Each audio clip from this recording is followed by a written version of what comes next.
Good evening. It's down in D.C. My name is Gerald Caden, and I'm a professor of urban planning and design and director of the Master in Urban Planning degree program here at the Graduate School of Design. I'm delighted to introduce tonight's speaker, Tony Malkin, as the first public lecturer in the Design School's lecture series this academic year. Now, I remember when I gave a public lecture in this room a few years ago, and our dean, sitting here, Mohsen Mostafavi, introduced me. I was waiting for a description of my past accomplishments and perhaps a foregrounding of what I was about to discuss. Instead, Mohsen introduced my mother, who was sitting in the audience, up here from Florida to see a doctor, but also very happy to see her son give a public lecture. I always follow my dean's example, but in this case, especially so since there has been a long-running friendship between my family and the Malkin family. So let me recognize the parents of Tony, Peter and Isabel Malkin, who I know are beaming about all the accomplishments of their son as he will stand before us this evening. And welcome to other members of the Malkin family. Mrs. Malkin, if that's the correct last name, Shelley, and others. So welcome to all of you.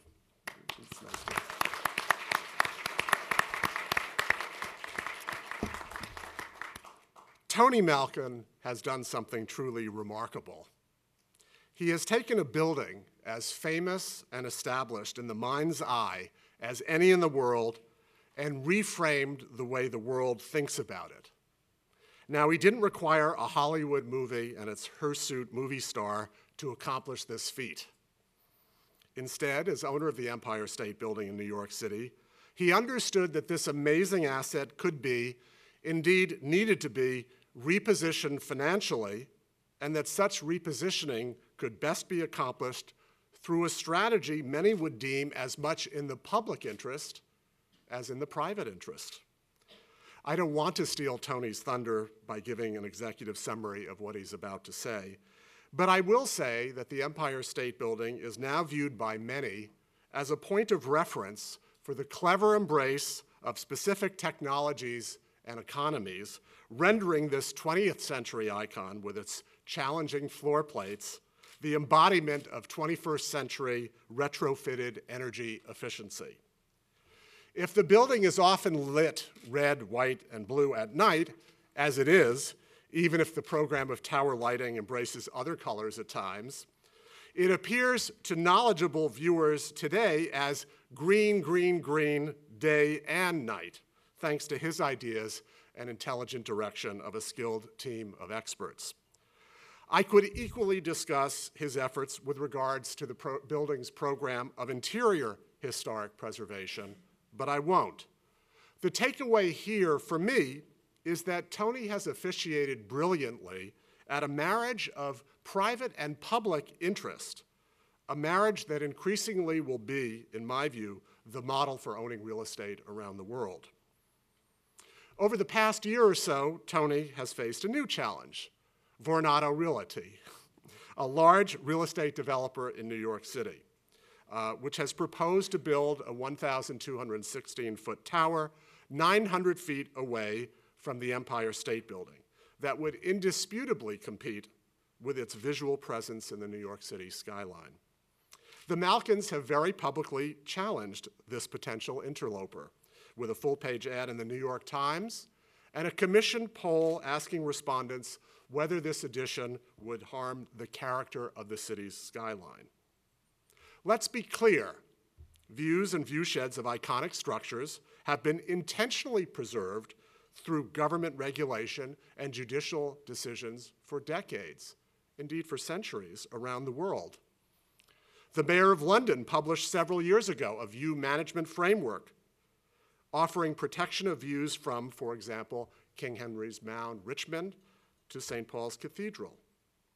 What about a competing tower nearby the Washington Monument or the Eiffel Tower? Should the fact that the Empire State Building is privately owned change our way of thinking about this?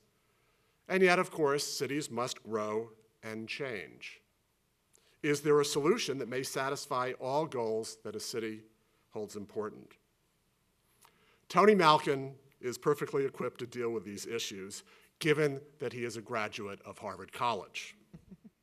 After working for a spell at a venture capital leveraged buyout affiliate of Chemical Bank, he joined Malkin Holdings, where he is now president.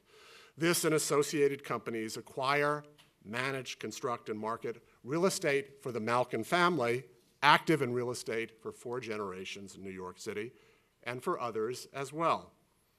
Tony is a rock star in the world of commercial building energy efficiency retrofits and is consulted widely by public and private officials and entities in learning how he did it and what he thinks about how to do it well. As one might expect, Tony serves on many boards that deal with real estate and the environment. We're very lucky to have him here this evening to tell us a remarkable story, so please join me in welcoming Tony Malkin.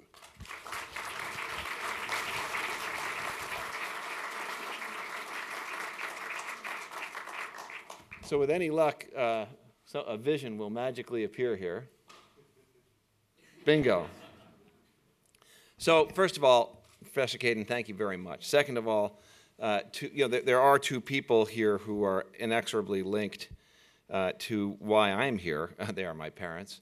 And beyond that, it's significant because my dad and his father-in-law, my mother's father, purchased the Empire State Building in 1961. Actually purchased the master lease to the Empire State Building, and subsequently my dad, with some assistance from me, acquired the land in 2001. But all that being said, I'd like to talk about a few things and show a few slides and cover a couple of different areas which I hope will prompt discussion. So I hope that anyone who is here who's got an opinion will express it, and anyone who is here without an opinion will get one through the talk. For the first hour or so, I'm going to touch on the history of the building, and then for the next few hours I'll go into the more modern stuff. And by dawn, we should be to the energy efficiency part. 1961 to 1997, 1997 to 2006. These are operable periods for me. They are operable because from 1961 to 1997, I really didn't have anything to do with the Empire State Building. And from 1997 to 2006, I became more engaged to the point where in 2006, the responsibility for it really fell squarely in my lap.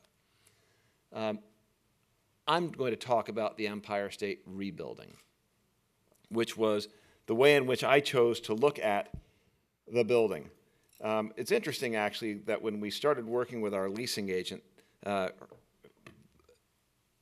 the CBRE group led in New York by Marianne Tai, who's a real expert and really top in her field in this. The concept with which they presented me was the headquarters of the American dream. And all I could think of, oh, that's just great. I have enough problems, and now I'm going to enhance the bullseye that's planted on this building. Let's wipe out the American dream. We'll just take out the Empire State Building. So I came up with actually Empire State Rebuilding.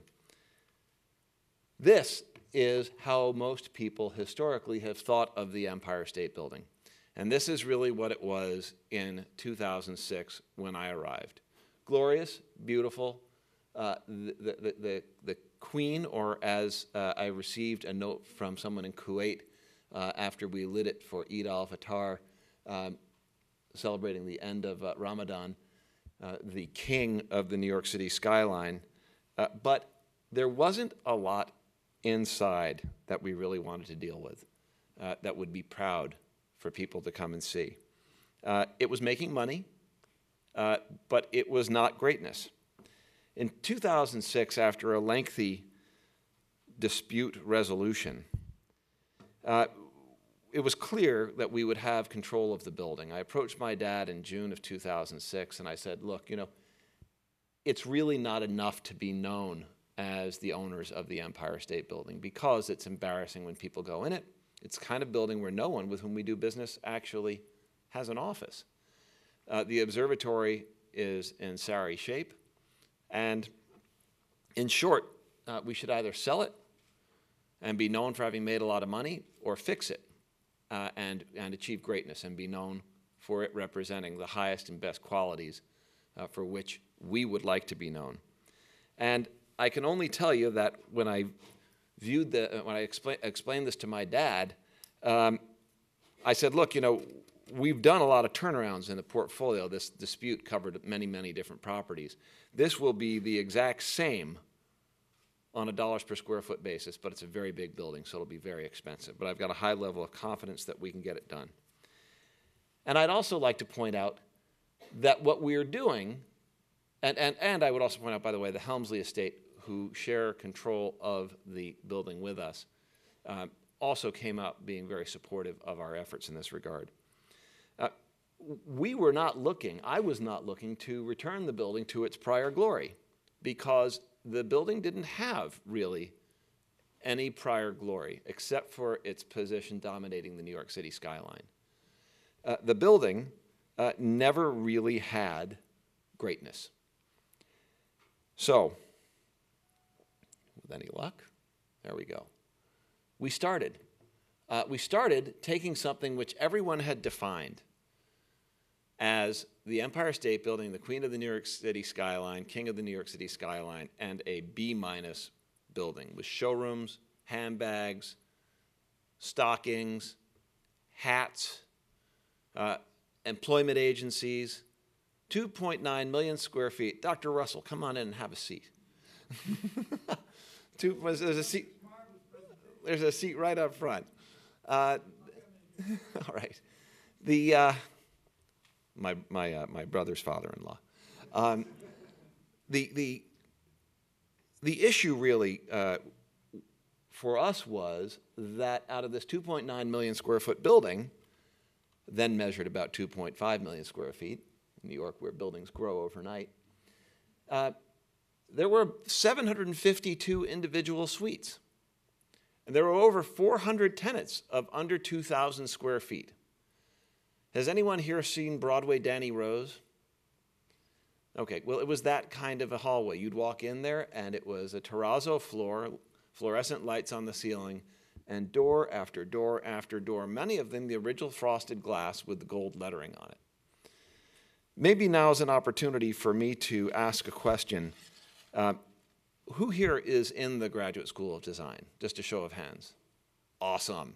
So that's where we're going, and for the rest of you, sorry. So anyhow, yeah, we wanted to target greatness, but I also wanted to execute at a very high level, and I'm a capitalist. I wanted to make money. I want to make money. That's why I'm in business. This is not charity we're doing here. That's separate. The building was 75 years old when we took control in 2006. The PR firm was Howard Rubenstein. They suggested for the 75th anniversary a number of things. The big problem was to bring people into the building for its 75th anniversary didn't really have very much good to show. They suggested we do the King Conga line, the longest conga line in history. We'd get in the Guinness Book of World Records, led by King Kong, and then we'd have a block party on 33rd Street for all of the family members, descendants of the people who had originally built the building. I thought that was the stupidest frickin' idea I'd ever heard in my life. So we celebrated the building from the outside, and that's really what the start of this is. So you're going to hear about this from a position of reposturing, repositioning, repurposing a building. You're going to hear about it from the perspective of rebranding a building. You're going to hear about it from the perspective of how we needed to take a building which everybody knew and nobody of quality wanted to go to. The advertisements from this building originally, when we took over, showed the top 40 floors of the building. Well, guess what? 3/4 of the office space of the Empire State Building is in floors below the top 40 floors of the building. We needed to get people in.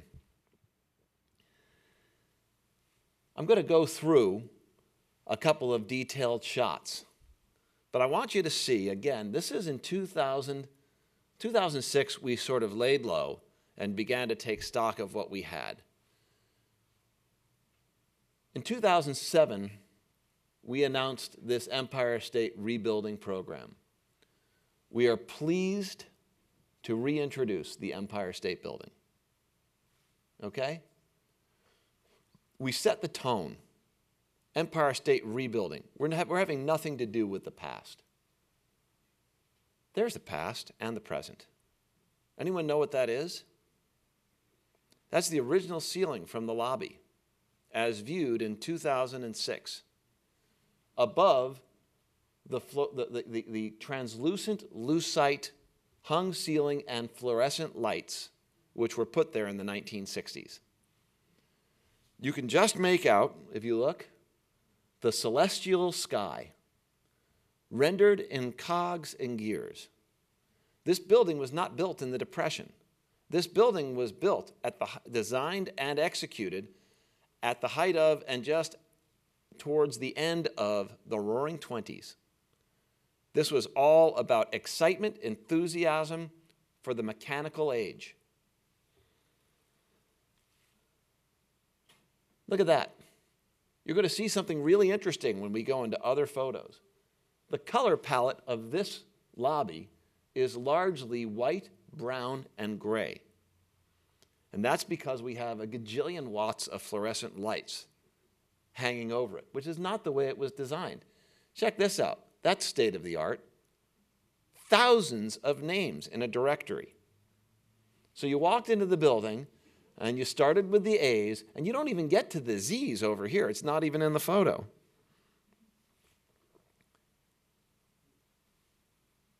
Fluorescent lights on the bridge. This bridge on the second floor. There were banks up on the second floor. They're not banks there now. You can just see at the end, we're starting to toy with the ceiling. We'll get to what happened in the ceiling of it. But again, notice the color palette. Pervasively black and white.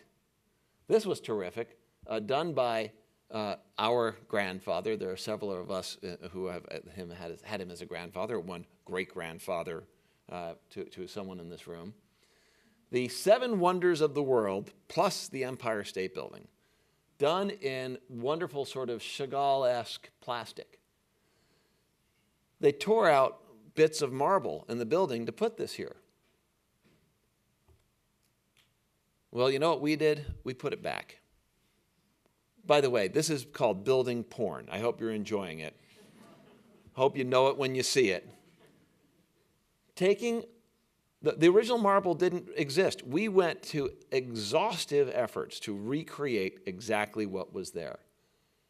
So we took out the 8 wonders of the world. We also took out the original directories, and we created book-matched marble, just like the original marble.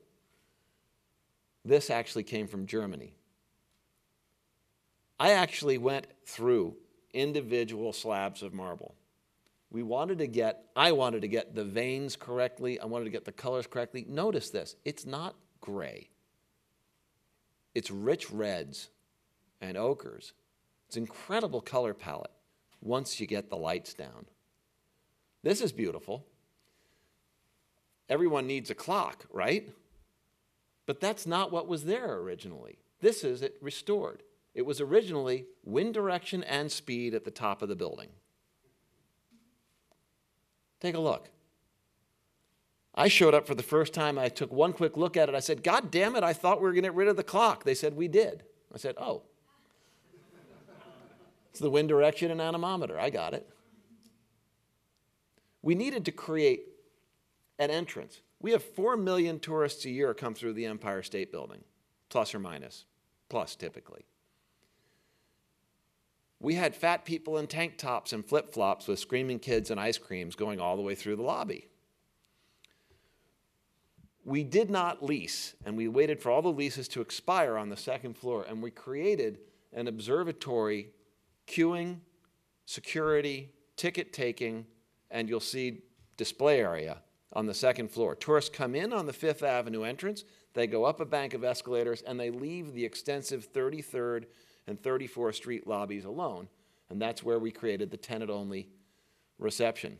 That's a $500,000 piece of art. That's glass. It was originally a piece of stainless steel. It's several layers of glass. Again, if If you notice, we know how to milk a theme. It's the celestial ceiling again. There's our ceiling. This is slightly yellow, I'm afraid, but you get the sense of these colors. You get the sense of our lobby, our new lobby. Aluminum leaf and gold.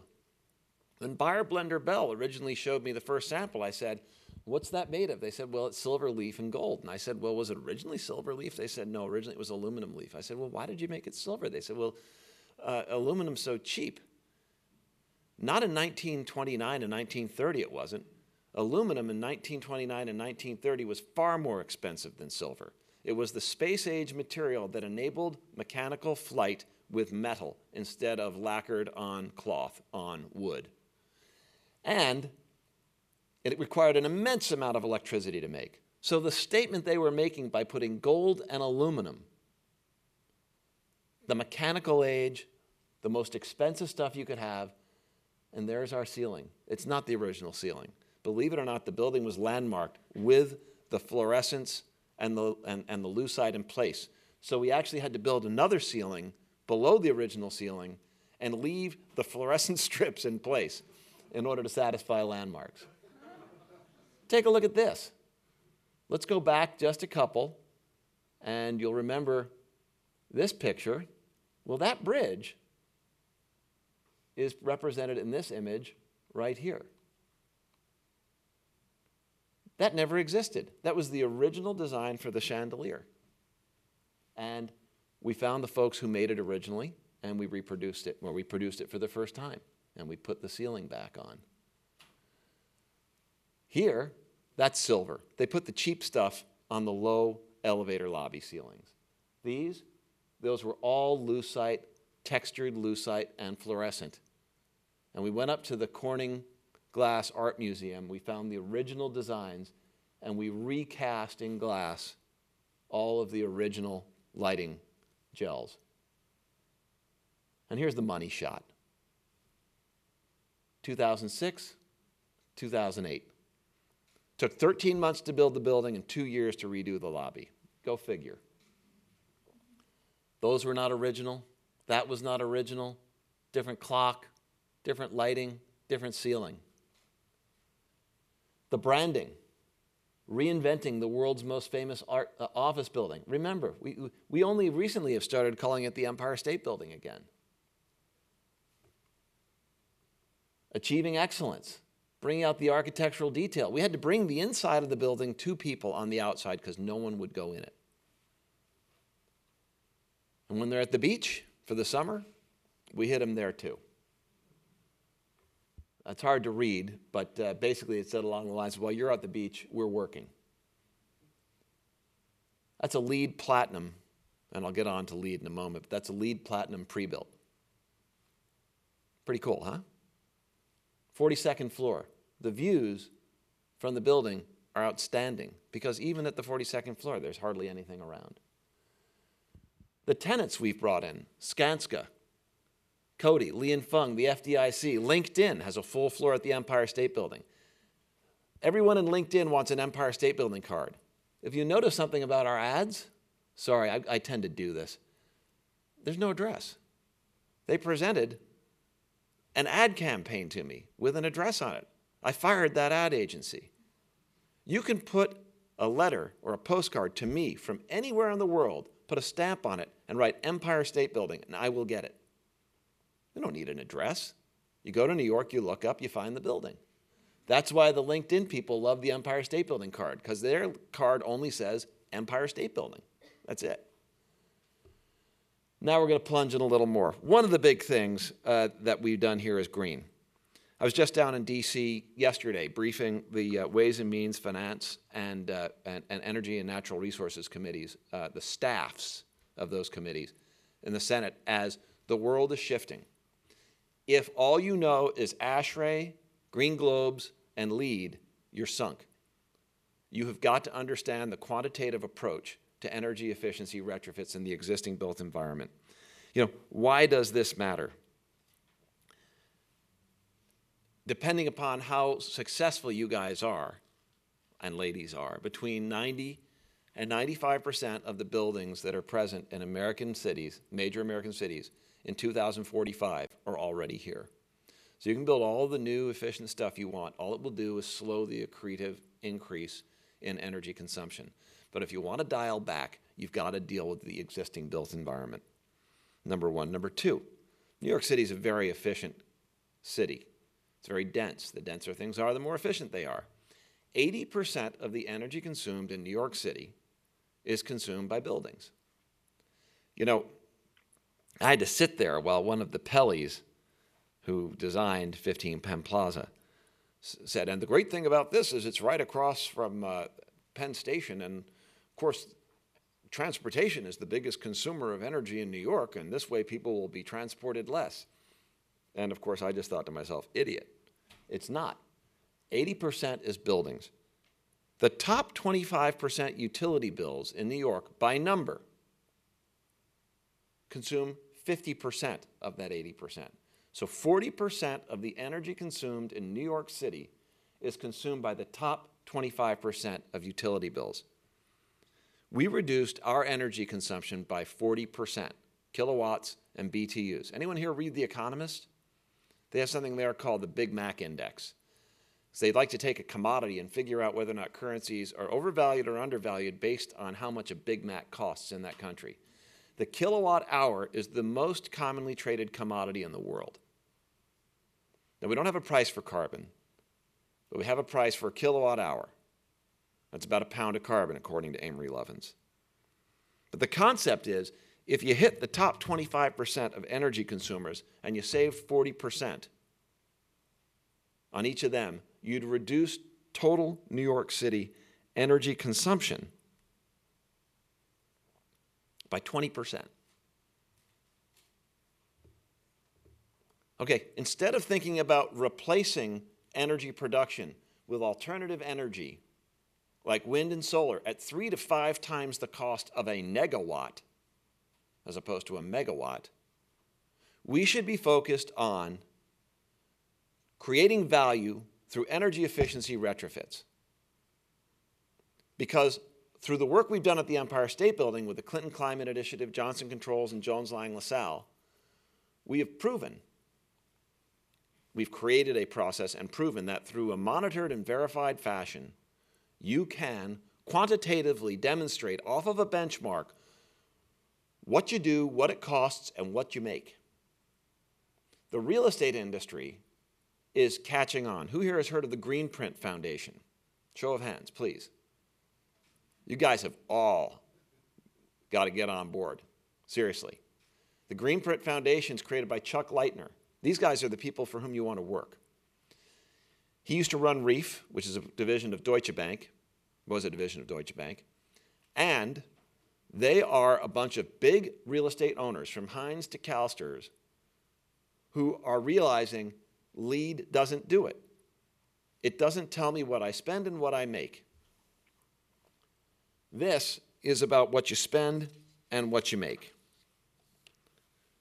This is a $2 million installation we put in the observatory. What do you know? We've got people who used to thread through the basements and the hallways and all for an hour and 45 minutes to get up to the view of the Empire State Building. So we get them out of the lobby, number one, which increases the value of our office space. We put them in an air-conditioned space, which means they faint much less frequently in the summer. And we give them something at which to look while they're going through. And part of what we did, 8 measures, 8 simple steps in the correct order. One of the beauties to the Rocky Mountain Institute, Amory Lovins Group's contribution was, has anyone heard of the Rocky Mountain Institute? Show of hands? Yeah, we're getting into a sweet spot. There's nothing high-tech here. The most high-tech thing we did was put in a wireless BMS system in the building. Proven technology. We did it wireless because that way, frankly, we didn't have to run a lot of wires. And union electricians in New York City are outrageously expensive. We installed 6,514 radiative barriers. Now, these are static. These are all images that change. What does that mean? We took 6,514 windows, thermopane windows, on site. They never left the building. We pulled them apart. We washed them. We put in a spacer, we put in a Mylar sheet, resealed them with krypton argon gas, and reinstalled them in the building. 14-year-old windows, got a new 25-year warranty. They cost $750 a pop instead of $3,500 a pop. We took them from an R2 to an R8, and we reused 96% of the glass and frames. And then we put, shockingly, insulation between the radiators and the exterior curtain wall, which doesn't exist in any building in New York City, basically. So we start with the envelope. I was at Tour Montparnasse. Is anyone familiar with Tour Montparnasse in Paris? Big, ugly black building next to the Montparnasse train station, next to Gare Montparnasse. About 40 years old. They're doing a retrofit. So I went over there to talk to them about, by the way, this is all free. ESBsustainability.com. We didn't patent it. It's not proprietary. It's open source. Went over there and they said, gee, we would love to do energy efficiency, but first we have to spend money on the curtain wall, the electric distribution, and the HVAC. This is what much of the thinking is about today. When we started out our program, I said, let's be green. Well, green is fine. It's not going to make you any money. You should break even on it. Recycle tenant waste, recycle construction debris, low off-gassing materials in your wall covering and your adhesives, recycle content in your carpets, green pest control, green cleaning solutions, recycled paper products. Okay, done. That will not save the world. There's an interesting article about that. It was either in the Journal or the Times today. I forget which, by someone from EDF. It was an op-ed piece. I don't know if anybody read that. Did anyone read that? New York Times. Thank you very much. 2 people read it. Professor and a hand back there. You should read it because it's in today's paper. You can probably still find it. There might be a fish wrapped in it, but you never know. The idea is green is neutral, and it's a veering, but it's not a fix. We have got to address energy efficiency. It's critical.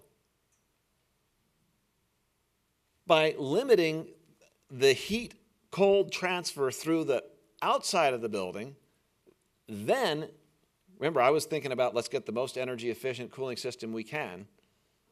No, now we do that. Now we look at our system, and you know what it turns out? Even with the greater energy intensity that we expect from our new tenants, remember, we're getting rid of hundreds of tiny tenants and we're recasting this building for big tenants. Largest lease signed in the history of the building.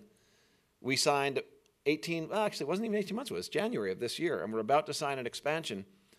We'll have one tenant for 600,000 square feet, drawn to us in large part by our energy efficiency. Cody, the next one, 200,000 square feet, they're going to grow to 300,000 square feet. They replaced hundreds of tenants, those 2 tenants alone. Greater energy intensity in their use, though. We thought they'd produce more heat. We need a bigger air conditioning plant. That's wrong, because actually, by reducing the heat transfer into the building, we are able to use our existing system and just run it more efficiently and more effectively. Variable frequency drives in our fans and pumps, variable air volume dampers, sensors, 24/7 monitoring and verification. Not we recommission every 5 years, not we recommission every 10 years, not the Ronco turkey roaster set it and forget it motif of building systems. Another beauty to the wireless system, we have wireless thermostats. So if some schmuck goes and puts 8 LaserJet printers underneath the thermostat, the whole floor doesn't get messed up. You just move the thermostat. But the idea here is that we're addressing the #1 complaint in buildings in the world. Who knows what the #1 complaint of buildings in the world is? Somebody in the back, please. Too hot, too cold. #1 complaint. Because the temperature is set for the most important person on the floor. Now, because we have finely tuned the building, the temperature is better for everybody, and we run a smaller plant. We can size our plant through the variable frequency drives and the variable air volume dampers. Efficient lighting. We have motion and infrared sensor detector lighting in all our common areas and in all our new office suites that are built out. We also have optical auto dimming within 15 feet of the perimeter of the building. Here's the amazing thing about these obsolescent pre-war buildings. They have very shallow core to exterior wall, and they have a lot of windows. So they work very well with natural lighting.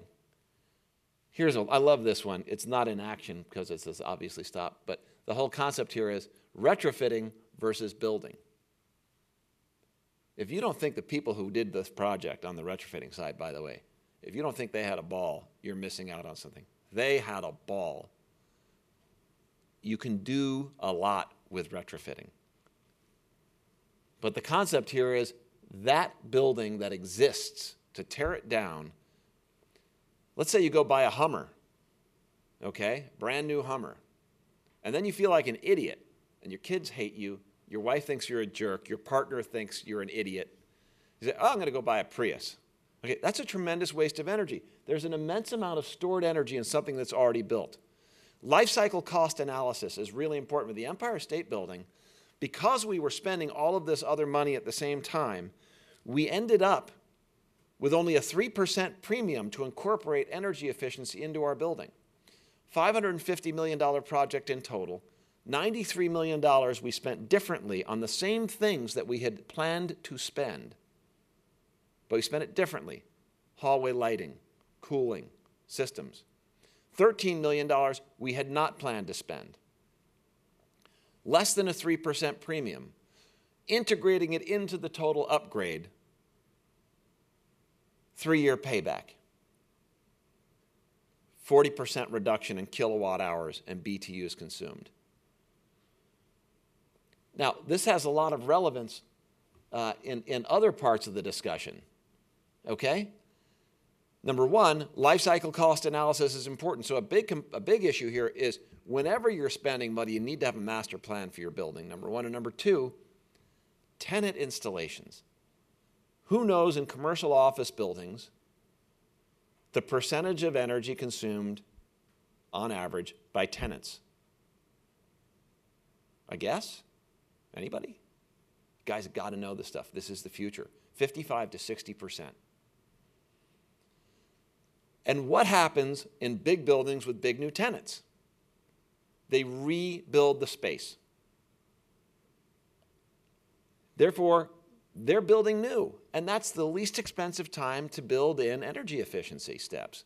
We have a suite of these practices for tenant installation and build out. Every one of our new tenants in the Empire State Building is building out to them, and our pre-built suites, we do the exact same. The FDIC has a sardine can of an office on 114,000 square feet of our floors, 2 floors and a bit. They are consuming, including air conditioning, 2.86 watts a foot. Skanska, LEED Platinum, energy efficient beyond the wazoo, 1.9 watts per foot, including air conditioning. Does anybody know what a typical office consumes in watts per square foot? What? Guess? Yeah, 6 to 7. 5.5 to 7. The top 3 costs of office space occupancy: salary, rent, and utilities. You can control what you pay people. You can control where you rent. You cannot control the cost of energy. You can only control what you consume. No compromises. No hotter, no colder, no darker, no fewer elevators. By the way, esbsustainability.com, there's a whole slide presentation on this stuff. What we also did is, this is still the observatory. People have to go from the 2nd floor to the 80th floor. Anyone know why the elevators at the Empire State Building stop at the 80th floor? That's the only technology they had at the time. That's as high as they could stretch it. Do you know how many decades it took before they needed an elevator that went more than 80 floors? We're doing a $67 million elevator retrofit at the Empire State Building right now. Otis, who did the originals, is redoing it. Destination dispatch control, state-of-the-art everything. But this is about the construction of the building. You get up to the 80th floor, and before you get up to the observatory, you've got to take another elevator. Only problem? 4 elevators go to the 80th floor, 2 elevators go to the 86th floor. So we need to give people something to do. Well, downstairs we gave them the energy efficiency retrofit piece. Here we give them the history of the building. I love this. Those are the windows of the building. But I believe in the money shot, the experience. So I don't want people who are going to the 86th floor to get the experience while they're waiting in line on the 80th floor. So what we did is we put giant slides, if you will, of real images from the building from when it was being built, and we put them in the windows. So when people look out the windows, they're seeing what it looked like in 1930 when the building was being built. I personally think that's very cool. These are notebooks. And anyhow, then you get to the 86th floor. What do you know? The same themes. We're building our brand and our experience. These internal observatories used to be filled with tchotchke sellers. Again, that ceiling's new. Now we bring them back down to the 80th floor, something I learned from China. Tourists have to exit through the gift shop. You cannot get out of a museum if you're a tourist without going through the gift shop. Nationals can go out through another exit. They don't have to go through the thrift shop. Every one of our visitors to the Empire State Building Observatory has to go through the gift shop. And there we go again with our branding and our imaging, our celestial sky. Oops, we're going to talk about that in a second. So, anyhow, a couple of things I'd like to point out. Energy efficiency. We reviewed nearly 70 different measures. We chose 8. It's a scientific iterative process. The highest contributor towards our savings was a 9% savings. The lowest is a 2%. 6 of them, are between 6 and 3%. Silver buckshot, not silver bullets. Number one. Number two, I'd like to talk a little bit about, anyone heard of Van Jones? Okay, a couple. Okay. Throw him out. Okay? Building like the Empire State Building, before our energy efficiency work, consumed 40,000 households, average households of energy. Took 5 people to do the project. To do 40,000 average households would take thousands of people if we're going to make any difference in any period of time. And you're not going to make a difference in any period of time because the two of you could live next door to each other in identical apartments. And one of you shares with 3 other people, and one of you has it by yourself, and the 4 of you cook and you eat out. I don't care how energy efficient that apartment is. It's the user who dictates. And you're using most of the energy at night. You're using most of the energy at night. But it's cheap. It's inexpensive. It's excess. Those turbines are spinning anyway. So the idea here is you got to work on the big buildings. Another thing which I thought was very interesting and came out of this is alternative energy is not only 3 to 5 times more expensive, but 60% of the stuff, approximately, is built overseas. So we're exporting American jobs. We do retrofits on our buildings domestically. Those are local jobs, typically with benefits. It's going to be a union job in a big building. Local jobs with benefits, helping our economy. Bike racks, showers, green walls in lobbies, water features. Please make me vomit. This is not going to change the world. It's going to make paper in the lobby a little more soggy. It may give people hay fever, and a few people will actually ride his or her bike to work. This is not going to change the world. USGBC has a difficult decision in front of it. It's trained an awful lot of people in LEED. By the way, it's not announced yet. We found it out about 6 weeks ago. I'm torn, but we will be announcing it next week. The Empire State Building is LEED certified gold, okay? If they don't change for version 2012 LEED EBOM, existing building operation and management, and make as a requisite quantified energy efficiency implementation, they've killed their brand. It's no longer about doing the right thing and making qualitative decisions. It's about making money. Moving along, Energy Star. It's a nice start, but it's time for version 2.0. Particularly since Energy Star, first of all, is working off of CBEX. Does anyone know what CBEX is? Please. Commercial building energy consumption. Yes. Commercial building energy consumption. What's the S?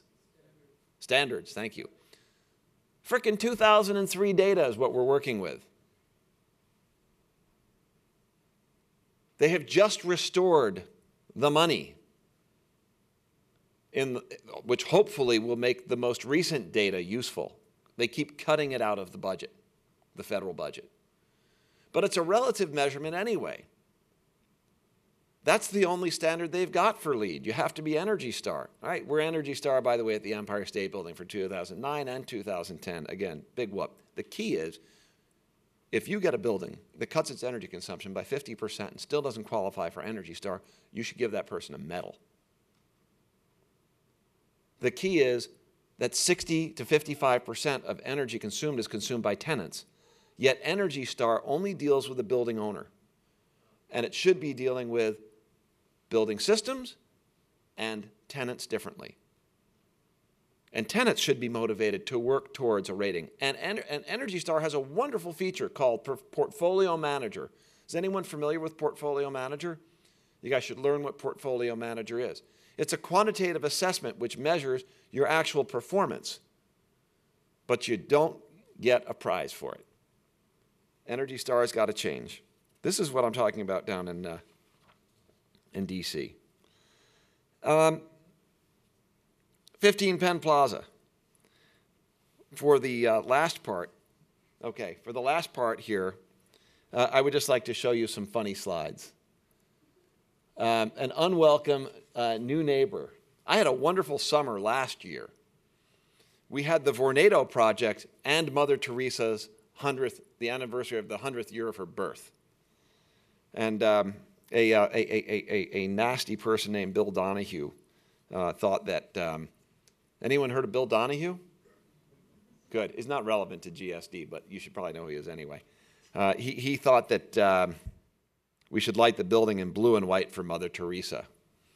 And I said no. And my dad said okay. And for the next several months he said, "You sure?" Anyhow, what is the place of the Empire State Building? Let me throw some thoughts out at you. We contracted Penn, Schoen, and Berland, who are political pollsters and corporate pollsters. Found some interesting data. This is a 1,200 square foot building that I'll show you a picture in a second. Actually, I think it's right here. Look at that. I mean, this is, as my father likes to say, the box in which the Empire State Building was delivered.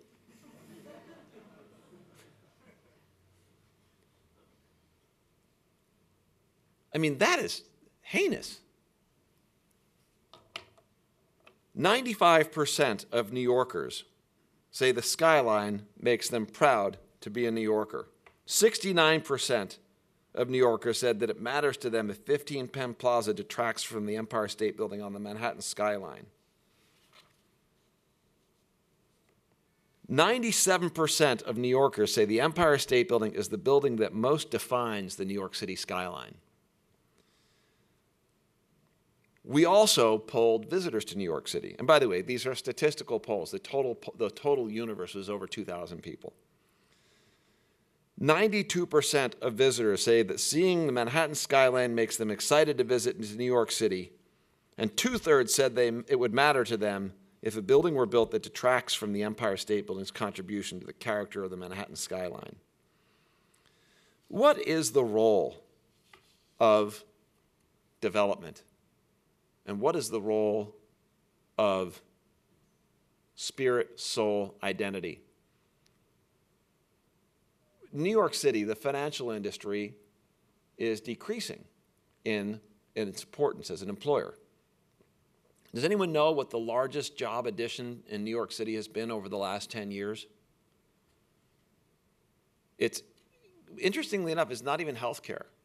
It's digital media, tech, internet-related.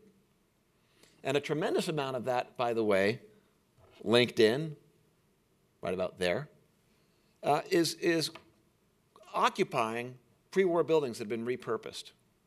They like the character, they like the qualities of that. Tourism is a huge growth industry for New York City. The issue here is that this has been somewhat recognized. The City Planning Commission reduced the height of a John Nouvel Tower to be built next to MoMA, a full mile away from the Empire State Building, because, quote, it didn't merit being in the zone of the Empire State Building's iconic spire, unquote. And then we got this carton over here because Mike Bloomberg wanted that carton there. I think that it's important as people go out there and develop a conscience that comes along with developing your métier, that we recognize that there are some things which deserve to be preserved for preservation's sake, but there are also some things that deserve to be preserved because they define us and they add value. The Empire State Building is a brand that I have sought to burnish. But the Empire State Building is also part of New York City's brand. I can't resist throwing in my last slides here. This is a Wall Street Journal article. Got a lot of coverage. It was not a very restful time. New York Times editorial.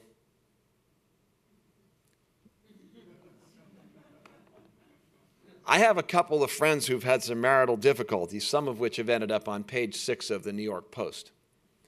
This was a cartoon about me on page 6 of the New York Post. They told me that I didn't qualify. They kept saying, when are you going to be on page 6? I said, never. I showed up on page 6. They said, you're happily married. It doesn't count. I mean, you just can't imagine. This is kind of the fun thing about being involved with the Empire State Building. Its iconic nature is such that it incites strong emotions. The amount of crap we got for lighting for the 60th anniversary for the People's Republic of China. By the way, our largest creditor, and soon to be the second most powerful country in the world. I just want their tourists to come visit the top of the Empire State Building. There were all kinds of letters to the editor and stuff saying, how could the mayor allow this to happen?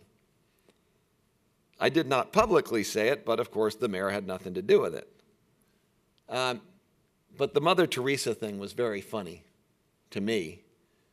One of these that I love the most is all these wonderful ads, things. Saint 1, Empire 0 in high drama. It's divine retribution. If people recall in the early 80s in Spain, the newspaper ABC said that AIDS was God's punishment. So this is God's punishment to us for not having lit for Mother Teresa. I'll never forget a councilman who said to me, who called me up and he said, this isn't going away. I said, this was in early June. I said, yes, it is. He said, no, it's not. I said, her birthday's on August 27th, or 26th, excuse me. I said, it'll be over by then. He said, well, that's a long time. I said, not to me. We think in much longer terms than that. By the way, not to knock Mother Teresa, but members of the Sisters of Mercy Order did contact me and they said, absolutely don't light the building. I said, well, what if we do it on the 27th? Because turns out I learned that she didn't even celebrate her birthday. The only thing she recognized was her baptismal day. And they said, no, she wouldn't allow you to do that. You're not allowed to do that. So anyway, back to where we started. I would encourage anybody who is interested in pursuing anything having to do with real estate, to focus in on three important things which have come out of this experience as far as I'm concerned for me. One, branding is super important. Whatever you're looking at, figure out how it can be a brand. I don't care if it's a bathroom. When we redo, I'm serious, when we redo our bathrooms, we take these pre-war buildings, 8 million square feet of them in New York, and we've redone them all, every inch. Elevators, windows, corridors, lobbies, bathrooms, systems. But people walk in. Our bathrooms are beautiful. Not just clean, but they're beautiful. Our lobbies are beautiful. Again, not just clean. We took a lot of loft buildings. We took buildings where we had to do archaeology, where the lobbies had been taken out in the 50s and air conditioning units had been hung there, and we found the original barrel vaulted ceilings with these incredible architectural details, and we cast them in plaster, and we made fiberglass molds out of them, and we recreated the ceilings. Brand it, number one. Number two, repurposing is a huge business. It's a huge business. And I know it's not as fun as designing something new and big and bold and bright and beautiful. But there is a lot more in repurposing. And notice I'm not saying redesigning or anything else. Repurposing for the jobs of the future and the offices of the future. Energy efficiency is critical. You have got to understand it. Your clients are going to demand it. Anybody who's focused solely on LEED or Green Globes or Energy Star or the like, the world is changing. Congress has no interest in what the U.S. Green Building Council has to say. Owners of buildings are looking at, Congress is looking at, the Appraisal Institute of America is looking at what is the value or lack of value on the basis of a building's performance energy-wise. And the Appraisal Institute of America will be coming out with standards within the next 24 months, beginning to instruct people, teach people how appraisers that is, how appraisals should be modified on the basis of energy efficiency and how buildings are set up. Anyhow, I've had fun. I thank you for being here. I hope that some of the things that I said prompt some reaction, and I'd be delighted to take any question anybody has.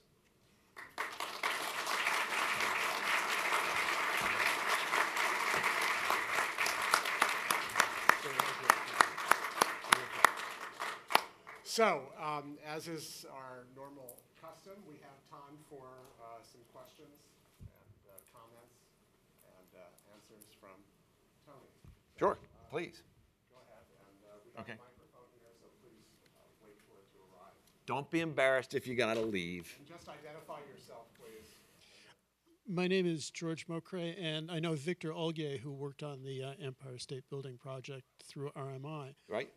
I'm wondering if you know Ed Masria and Architecture 2030 and how they're approaching the built environment. Are you working with them? Are you working at cross purposes with them? I do not know them, so therefore I don't know what they're doing, and I cannot be working against them on purpose.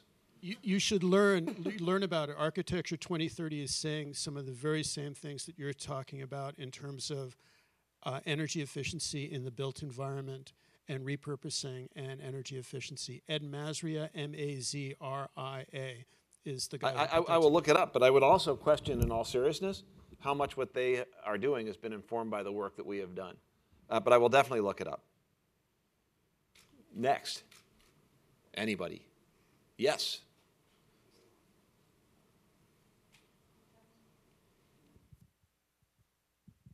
Thank you. Hi, my name is Christoph Reinhardt. I'm faculty at the GSD.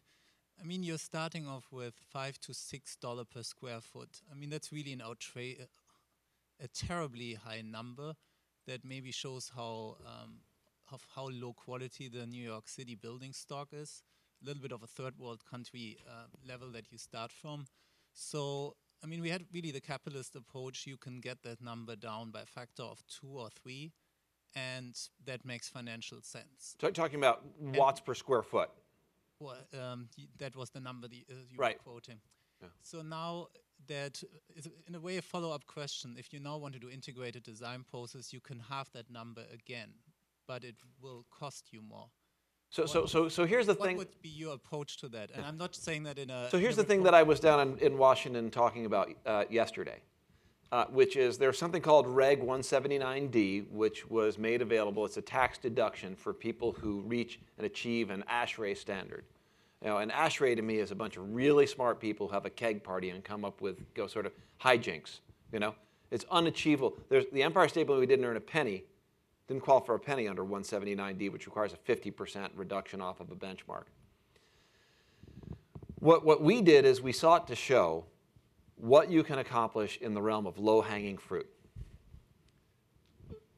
I think that to the extent we subsidize 60 to 70% of every watt produced by solar wind are 3 to 5 times the cost of a negawatt, a watt saved. Doesn't have the same capital cost avoidance. You reduce the number of watts which you're consuming, BTUs you're consuming, you reduce the grid that you need to make smart and everything else. You're absolutely right. We need to get to a point where we achieve the much greater reductions of which you're speaking. But the Empire State Building actually provided the first blueprint on a quantitative analysis basis. And we're trying on a broad scale. The Clinton Climate Initiative, Ira Magaziner was brilliant. I offered him 1333 Broadway to do this, and he said, in his own inimitable fashion, well, if we do 1333 Broadway, nobody's going to give a shit. But if we do the Empire State Building, it'll get worldwide attention. And he was right. So we're only 18 months, 12 months into actually showing data as opposed to announcing something that we're going to do. I'm always a little concerned about what I call the Amory Lovins trap, which is that you're so smart and you understand so much that nobody can translate from where they are to where you want to get. So my suggestion is this. I think we should strive to bring the largest consumers of energy, tenants and office buildings, in that top 25% by number of utility bills, and get them to reduce their energy consumption by 40%. And once that's developed, we're going to train thousands more people. Right now, there aren't that many people who can do this work. I mean, it's free. But you got to learn how to do it. And then we can start working towards sort of the levels for which you're speaking. Once you get to the levels about which you're speaking, two things are required. Because we have a cost curve. If you look at esbsustainability.com, there is a cost curve that comes out of it, and it dives. Once you go above that sort of 40%, you go to 40%, and then boom, cost and benefit radically change. So until we start valuing energy production and consumption fairly, the economics don't work unless over a longer period of time to get to the numbers which are achievable but more costly that you're talking about. So my goal is go for the easy stuff first and get it more broadly adopted, get more people trained, and then we go version 2. In a way, this is just an observation. That's bad news for architecture here, because all the things that you heard about, you don't need an architect for that. Actually, it's not true, because 60%, 55 to 60% of the energy consumption is inside the tenant space. And you may say, oh gosh, that's boring. We're going to do tenant fit-ups. Maybe. As many new buildings that are going to be built as efficiently as possible. The problem is most of them are occupied by financial institutions, which are huge energy hogs, massive energy intensity. If you want to build new buildings and design new buildings, you knock yourself out. We're producing space which is as or perhaps more efficient than One Bryant Park. We charge high 40s to low 60s in rent. They charge $110 to $140 a square foot in rent. So we've got to make this available for the masses. And new construction is going to be the best product. It's going to be the most expensive to rent. And there'll be a role for people who want to do that, There will. Anybody else? Yes? Yeah, would you take a wait, please. Okay. And then identify yourself. My name's Oliver. Would you take a chance on retrofitting a building that was had a less iconic presence? We have, actually. So we're doing our whole portfolio, and it's the exact same analysis. We target 5 years payback, and the answer is yes, absolutely. Because here's the issue. As the tenants get informed, this is a huge issue. So the tenants are gravitating. We couldn't get tours at the Empire State Building by quality brokers and quality tenants. They simply wouldn't come. One of the lures that brought them in, I thought, would be being green. But energy efficiency is way more motivating than green. So the higher the credit quality, the better the company, the more they've got corporate responsibility standards, the more they've got energy efficiency standards, the more they've got sustainability standards. And I absolutely would. I would say that the paybacks diminish the smaller the building is. You got to be sort of 200, 250,000 square feet or more at the current cost of energy to create a savings which is going to create a payback. Because it does require a fair amount of people power, analytical power to work the process. I know a lot of buildings are they're becoming residential. Would you consider having part of the Empire State Building become residential? No way. It'd be a nightmare, systems-wise. Yes? Hi, I'm Salman. I'm an urban planning student first year. I'm sure you've gotten this question before, but do you think that it's inevitable that there's going to be a larger building that's going to come up that you're going to have to fight? Is it kind of a slippery slope to kind of fight with these buildings? Oh, I don't care if the One World Trade Center is taller. You know, the One Bryant Park's nearly as tall. The problem with 15 Penn Plaza is it's freaking ugly and is 900 feet away. If it wasn't ugly, would that be less of an issue? Yeah, if it weren't ugly, it would be far less of an issue. It's a bloody ugly building. I mean, it looks like a Polaris missile that's been sort of squared off. I mean, seriously, those guys, you know, they call it very nice. It's tapered. I don't know where it's tapered. Maybe in the hallways. No, I take it as a given. We have our place on the skyline. We are the Empire State Building. There are taller buildings. You know, Burj Al Dubai is twice as tall almost. You know, in Saudi Arabia, they're going to build one a mile. Great, you know. I just am talking to the character of the skyline of New York City, where for tourism and for thought content producers, you know, where they are, how they feel about themselves really matters. Why do the youngest, brightest, most intelligent people, an inordinately very, very, very high percentage of them, want to come to work in New York? Because it's the city. You know, it's not Shanghai, it's not Hong Kong, it's not Dubai, it's the city. And what are the characteristics about that? You got to learn. Okay, why are we being successful? Anyway. Hi, I'm an architecture student. I'm interested in the interior. You said that 65% of the energy savings was in the tenant areas. 55 to 60% of 5 to energy 60%. consumed in buildings consumed by tenant space in office buildings. Okay. And you showed some really nice photographs of the tenant spaces. I'm just really curious, did any of the energy saving measures trigger any of the design decisions Yes. on the interior? Can you talk about that? Yes, well, lighting for one. I mean, you want the sort of inset light fixtures. You want lights that reflect off the ceiling for sure. You want in these pre-war buildings, the old hung ceilings used to cut off the top of the window line. You want to make that window line high. You don't want to cut off the window line at all because you want the light to project into the space. So that's a matter which then says, okay, you can't drop a ceiling. How are we going to dump the cold air in there? And you end up finding out, well, generally speaking, they're putting in exposed ductwork to the extent it goes out to the perimeter, but then to the extent that they're not, they're dumping the air in from the side, and sort of the core of the space will have a hung ceiling, but it's getting dumped out the side. When you start looking at other features, like Skanska has, oh gosh, I'm forgetting the name of it, but when it go, what is it, raised flooring with the air underneath? What is it called? No, not radiant, but whatever. All right, it's raised flooring with air underneath. But the whole idea is that's the most efficient way to cool and heat and gives you the most control.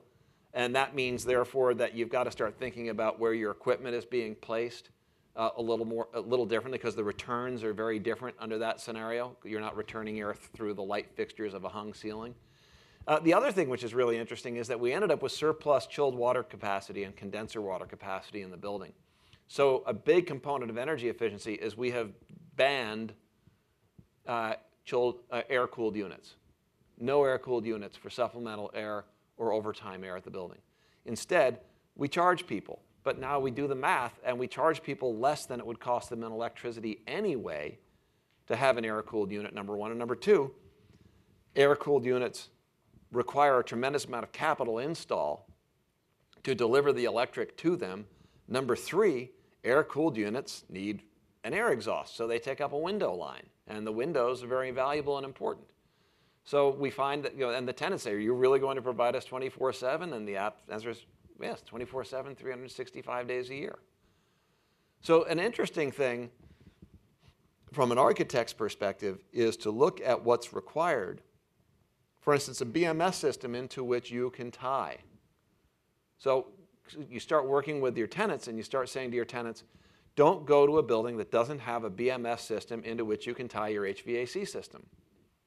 Because if you do, you will not be, if you go to one that doesn't have it, you will not be able to reap the savings. So these are some of the examples. You can go to malkinproperties.com or malkinsecurities.com, and you'll actually find your way. It's convoluted, but it'll get to me. And there's a woman named Dana Schneider who works for Jones Lang LaSalle in New York City. She actually wrote up our standards for our tenant installation, and I'd be happy if you get it to me. You can get it to me. It's not impossible. I will send you our actual rider, and you'll see what we mandate for our tenants to do.